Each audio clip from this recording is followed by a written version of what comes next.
And it was clear that they were trying to pander to the administration's political foes here in the United States to try to use domestic political pressure to force the administration to take a deal that's not in America's best interest.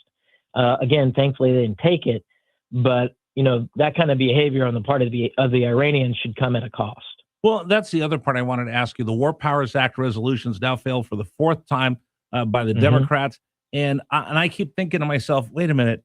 If you're introducing legislation in the Senate and in the Congress that the mullahs are cheering, I just don't get it.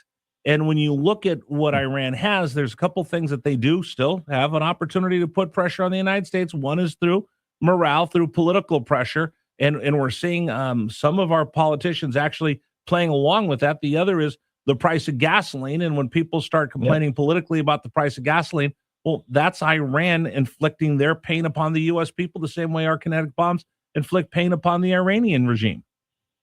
Yeah, so two things. One, the War Powers Act's never been challenged by the Supreme Court for its constitutionality, and there's a big question mark on that. The time frame on that, I mean, if you're looking at February 28th as kind of like the start date of the hostilities or, American forces engaged in Iran, there's still about another 30 days before Congress has to act. And so let them do their due diligence and have their debate, because they are the strongest branch of the government. They've been too weak for too long. I think on the merits, they'll fail in their pursuit of trying to restrain the administration and what's been a very successful and long overdue attack on Iran over their nuclear program. Yes.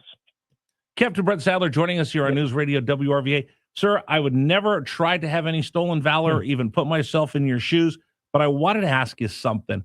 I keep seeing a lot of lawmakers saying we're losing this war. This is a failure. It just completely writing this whole thing off. And I think it's 100% political. So I'm going to ask you, as a retired military officer, I think the term is you would do an after action report or you do a battlefield assessment. And again, I watch way too much YouTube to understand these terms, and I don't want to steal these because people that actually wore the uniform, men of honor, use this as part of their everyday toolkit. But can you share with us when you hear these lawmakers saying, oh, no, we're losing, this is awful, we're not getting anything out of this, and they complain, we're using a $200,000 missile to knock down a $25 drone.